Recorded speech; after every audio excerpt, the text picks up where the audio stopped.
Alors, bien-aimés, j'aimerais que nous puissions lire la parole de Dieu. Amen. Nous allons prendre notre passage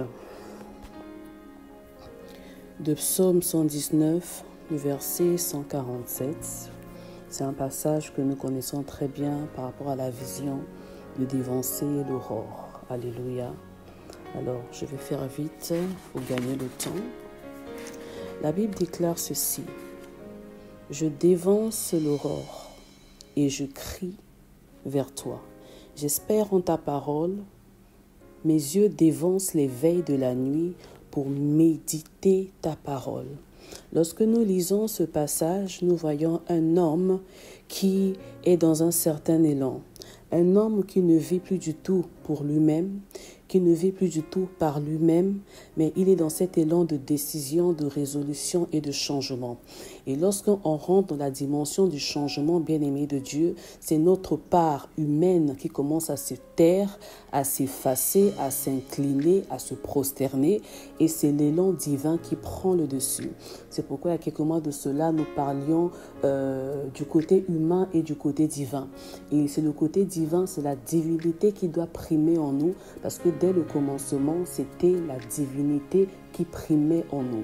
Nous avons été faits, l'image de l'homme fait, l'image de l'esprit. Nous avons été créés par Dieu, l'image de l'âme, amen, l'âme qui doit toujours être soumise à notre esprit. Et nous avons été formés, on a été malayés, travaillés entre les mains du divin potier qui n'est que notre Créateur Elohim. Alléluia. Alors nous voyons que David c'est un homme qui dévance l'aurore. Donc une personne qui dévance l'aurore, forcément c'est une personne qui est toujours en éveil. Une personne qui veille, une personne qui est devenue une sentinelle, une personne qui est devenue un veilleur, pas un guetteur, mais un veilleur. Et dans la nuit, on veille, dans la nuit, on lutte, dans la nuit, on combat, dans la nuit, on cherche, dans la nuit, on soupire, dans la nuit, on parle, on libère les paroles et on dévance l'aurore. Amen. Et nous voyons qu'il dit que je crie vers toi. Bien-aimés, nous sommes nombreux de ceux-là dans la nuit, nous crions. Amen. Le monde n'est pas tel que nous le voyons physiquement. Alors que d'ici là, beaucoup de personnes vont s'endormir physiquement, mais il y a un autre monde qui se lève. Il y a des occultistes dans la nuit qui se réveillent la nuit, ils parlent, ils déclarent des choses, ils font même des prières, bien-aimés. Ils crient, ils incantent sur les noms des gens.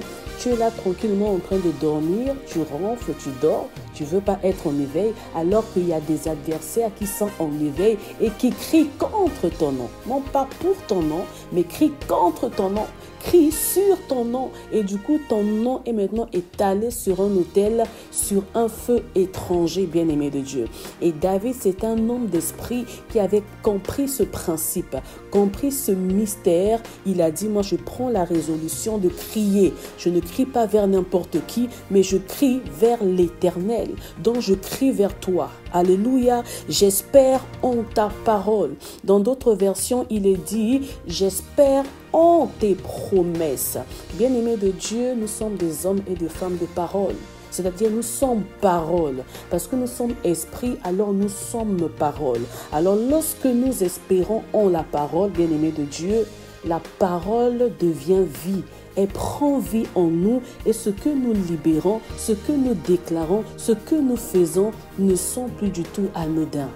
Alors veillons sur nos bouches, veillons sur nos cœurs, veillons sur nos œuvres, veillons sur nos pensées. Parce que le domaine de la nuit, ce n'est pas un domaine qui est léger. Pour être en éveil la nuit, il faut préserver sa parole. Parce que sa parole a un poids. Ta parole a un pouvoir extraordinaire. Amen. Est-ce que tu es d'accord avec moi? Que ta parole a un pouvoir extraordinaire.